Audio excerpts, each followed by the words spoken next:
Dear students, हम पढ़ रहे हैं कक्षा 8 हिंदी। पाठ का नाम है अपूर्व अनुभव। आगे बढ़ते हैं हम लोग। अब तक मतलब ये जो पाठ था हम लोगों ने पिछली क्लास में शुरू कर दिया था और लगभग आधा पाठ हम लोग पढ़ चुके हैं। तो अब तक क्या पढ़ा है वो देख लेते हैं। हमने देखा कि अपूर्व अनुभव जो है एक जापानी कहानी है जो एक जापानी लेखक के द्वारा लिखी गई है, जिसमें एक लड़की है तोतो चान।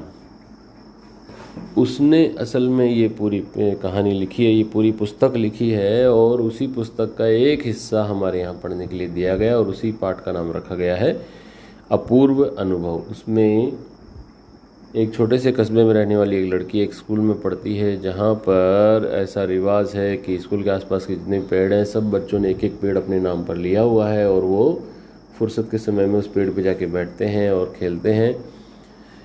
लेकिन उसी विद्यालय में एक बच्चा है यासुकी चान, जो पैर से विकलांग है, उसके एक पैर में पोलियो है, इसलिए उसके पास में कोई पेड़ नहीं है क्योंकि वो पेड़ पे चढ़ ही नहीं सकता। तो ऐसे में तो चान एक दिन उसको अपने पेड़ पर आने के लिए आमंत्रित करती है और छुट्टियों का दिन होता है। वो अपने घर से निकलती है मम्मी पापा को बताए बिना और वो अपने पेड़ के पास में पहुंच जाती है। वहाँ पर यासुकी चान भी आता है और बहुत मेहनत करके सीढ़ी ला करके, तिपाई सीढ़ी ला करके, और तोतो चान जो है वो यासुकी चान को पेड़ के ऊपर चढ़ा देती है।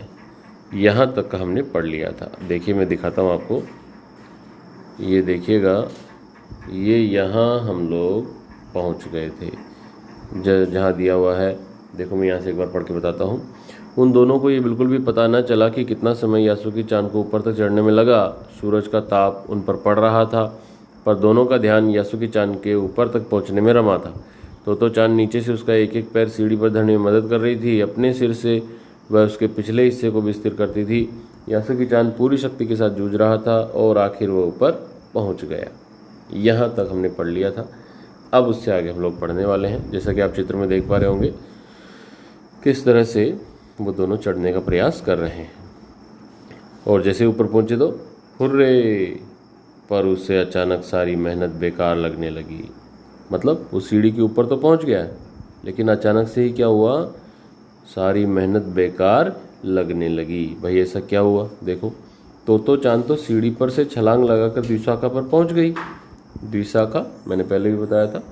जैसा कि आप देख सकते हैं, ये यहाँ वाला जो हिस्सा है, ये एक शाखा इधर और एक शाखा इधर, ये वाला हिस्सा जो है द्विशाखा कहलाता है। तो चांद तो सीढ़ी के ऊपर से छलांग मार के टहनी पर पहुंच गई, पर यासुकी चान को सीढ़ी से पेड़ पर लाने की हर कोशिश बेकार रही, क्योंकि यासुकी चान सीढ़ी तक तो पहुंच गया है जैसे तैसे, लेकिन अब वो छलांग मार के टहनी पर नहीं पहुंच सकता क्योंकि उसका पैर काम नहीं करता है। यासुकी चान सीढ़ी थामे तो चान की ओर ताकने लगा, मतलब देखने लगा। ताकना मतलब देखना होता है। तो चान की रुलाई छूटने को हुई, अर्थात वो लगभग रोने ही वाली थी। अब ये जो उसने शब्द है वो आगे जुड़ेगा, देखिएगा। उससे पहले मैं आपसे यहाँ जब तक पढ़ा है उससे संबंधित कुछ प्रश्न पूछ लेता हूँ। तो चान को अचानक सारी मेहनत बेकार क्यों लगने लगी? इस प्रश्न का उत्तर आप मुझे कमेंट में बता सकते हैं। रुलाई छूटने का क्या अर्थ है ये भी आप बता सकते हैं। आगे बढ़ेंगे तो लास्ट में हमने देखा था उसने शब्द, उससे यहाँ आगे जुड़ेगा। उसने चाहा था कि यासुकी चान को अपने पेड़ पर आमंत्रित कर तमाम नई नई चीज़ें दिखाएगी। तो चान ने ऐसा सोचा था कि यासुकी चान मेरे पेड़ पे आएगा, मैं उसको बुलाऊंगी और तमाम नई चीज़ें पेड़ के ऊपर से दिखाऊंगी, लेकिन ऐसा नहीं हुआ। वो रुलाई आने वाली थी, वो रोने ही वाली थी, पर वह रोई नहीं। उसे डर था कि उसके रोने पर यासुकी चान भी रो पड़ेगा और इसीलिए उसने अपने आप को रोने से रोक लिया। उसने यासुकी चान का पोलियो से पिचकी और अकड़ी उंगलियों वाला हाथ, पोलियो जब हो जाता है प्यारे बच्चों तो हाथ जो है वो सिकुड़ जाता है। असल में उसमें ब्लड सर्कुलेशन जो होता है, रक्त संचरण जो होता है वो नहीं होता है, तो ऐसे में हाथ सिकुड़ गया और उन सिकड़ी, पिचकी और अकड़ी हुई उंगली वाले हाथ को उसने अपने हाथ में पकड़ा। उसके खुद के हाथ से वह बड़ा था, उंगलियां भी लंबी थी। देर तक तो चान उसका हाथ थामे रही, तब बोली, तुम लेट जाओ, मैं तुम्हें पेड़ पर खींचने की कोशिश करती हूँ। अर्थात तो चान ने यासुकी चान से कहा कि तुम इस तिपाई सीढ़ी के ऊपर जो ये स्टैंड बना हुआ है इस पर लेट जाओ और मैं तुम्हें वहाँ से घसीट कर खींचते हुए पेड़ पर ले आऊँगी।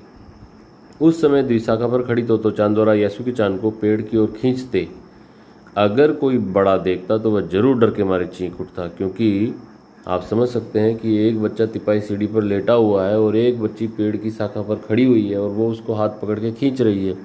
कुछ भी हो सकता है वो बच्ची जो शाखा पे से नीचे गिर जाए, या सीढ़ी पर जो बच्चा लेटा हुआ है वो नीचे गिर जाए, या सीढ़ी गिर जाए, दोनों गिर जाएं, तो कुछ भी हो सकता है। तो ऐसे में कोई भी बड़ा देखेगा तो चीखेगा डर के मारे। उसे वे सच में जोखिम उठाते ही दिखाई देते। जोखिम मतलब खतरा। पर यासुकी चान तो तोतोचान पर पूरा भरोसा था और वह खुद भी यासुकी चान के लिए भारी खतरा उठा रही थी। यासुकी चान रेडी हो गया क्योंकि उसको भरोसा था। तोतोचान इसलिए खतरा उठा रही थी क्योंकि वो यासुकी चान को पेड़ पर लाना चाहती थी। अपने नन्हे नन्हे हाथों से वो पूरी ताकत से यासुकी चान को खींचने लगी। बादल का एक बड़ा टुकड़ा बीच बीच में छाया करके उन्हें कड़कती धूप से बचा रहा था। कड़कती धूप मतलब तेज धूप। काफ़ी मेहनत के बाद दोनों आमने सामने पेड़ की द्विशाखा पर थे। पसीने से तरबतर अपने बालों को चेहरे पर से हटाते हुए तोतोचान ने सम्मान से झुककर कहा, मेरे पेड़ पर तुम्हारा स्वागत है। अर्थात तोतोचान ने उसको खींच करके अपने पेड़ की शाखा पर बुला लिया और उसके बाद में, जैसा कि आप लोगों ने कभी पिक्चर आदि में, फिल्मों आदि में देखा होगा, जापानी लोग किस तरह से झुक करके स्वागत करते हैं, उसी तरीके से यहाँ पर तोतोचान ने भी सम्मान से झुक करके उससे कहा कि मेरे पेड़ पर तुम्हारा स्वागत है। आगे देखते हैं, कुछ प्रश्न है। क्या तोतोचान रोई? इसका हाँ या नहीं में जवाब देना है। कोई बड़ा आदमी दोनों बच्चों को उस समय देखता तो पड़ता। रिक्त स्थान में क्या आएगा वो आपको बताना है। आगे बढ़ेंगे। ये देखिए, इस तरह से वो दोनों जो है पेड़ की शाखा पर बैठ गए हैं और अब आगे क्या होगा वो हम लोग आगे देखते हैं। यासुकी चान डाल के सहारे खड़ा था। डाल मतलब टहनी। कुछ झिझकता हुआ मुस्कुराया, अर्थात उसको थोड़ा संकोच तो हुआ क्योंकि बेचारा पहली बार पेड़ पे चढ़ा है। फिर तब उसने पूछा, क्या मैं अंदर आ सकता हूँ? अब वैसे तो देखा जाए तो दोनों पेड़ की टहनी पर बैठ चुके हैं और वहाँ अंदर आने या बाहर जाने या बाहर से अंदर आने के लिए अलग कोई दरवाज़ा आदि होगा, ऐसा कुछ भी नहीं है। लेकिन वो सिर्फ और सिर्फ औपचारिकताएं कर रहे हैं। ऐसा आमतौर पर वहाँ पर बच्चों में आदि में संस्कार में रहता है। उस दिन यासुकी चान ने दुनिया की एक नई झलक देखी, क्योंकि उस बेचारे ने पहली बार पेड़ देखा या पेड़ पर चढ़ा, जिसे उसने पहले कभी नहीं देखा था। तो ऐसा होता है पेड़ पर चढ़ना, यासुकी चान ने खुश होते हुए कहा। तो आप देख पा रहे हैं यासुकी चान जब पेड़ पर चढ़ा तो वो बहुत ही ज़्यादा खुश हुआ और बोला कि ऐसा होता है पेड़ पर चढ़ना।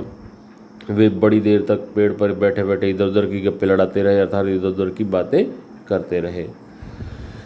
क्या क्या बातें कर रहे हैं देखिएगा। मेरी बहन अमेरिका में है, उसने बताया है कि वहाँ एक चीज़ होती है, टेलीविज़न। यासुकी चान उमंग से भरा बता रहा था। ये बातें जो है यासुकी चान बता रहा है तोतोचान से कि मेरी बहन है, वो अमेरिका में रहती है और वहाँ अमेरिका में एक चीज़ होती है जिसका नाम है टेलीविज़न। वह कहती है, ये भी यासुकी चान की बहन ही कह रही है, वह कहती है कि वह जापान में आ जाएगा तो हम घर बैठे बैठे ही सुमो कुश्ती देख सकेंगे। वह कहती है कि टेलीविज़न एक डिब्बे जैसा होता है। तो यासुकी चान कह रहा है कि उसकी बहन कहती है कि अभी टेलीविज़न अमेरिका में है, जब टेलीविज़न जापान में भी आ जाया करेंगे तो जो हम सुमो वाली जो कुश्ती होती है, सुमो वाली जो रेसलिंग होती है, उसको हम लोग घर बैठे ही देख पाएंगे। फिर हमें देखने के लिए स्टेडियम आदि में नहीं जाना पड़ेगा। और टेलीविज़न जो है एक डिब्बे के जैसा होता है। ऐसा भी यासुकी चान ने बताया तोतोचान को। और ये सब बातें यासुकी चान को उसकी बहन ने बताई जो अमेरिका में रहती है। आगे बढ़ते हैं। यासुकी चान को पेड़ पर चढ़कर कैसा लगा होगा? इस प्रश्न का उत्तर आप बता सकते हैं। पेड़ पर चढ़ने के बाद दोनों बच्चों ने क्या किया, ये प्रश्न भी आपको बताना है। आगे बढ़ेंगे हम लोग। ये पाठ की आखिरी स्लाइड है। तोतोचान उस समय यह तो न समझ पाई कि यासुकी चान के लिए, जो कहीं भी दूर तक चल नहीं सकता था, घर बैठे चीज़ों को देख लेने के क्या अर्थ होंगे। अर्थात तोतोचान सोच रही थी कि यासुकी चान क्या कह रहा है, ये टेलीविज़न क्या होता है, जो चल नहीं सकता वो घर बैठे दूसरी चीज़ों को कैसे देखेगा, क्योंकि चीज़ें तो जा कर के देखेंगे तभी दिखाई देंगी, ऐसे तो दिखाई देती ही नहीं है, तो ये कैसे देखेगा।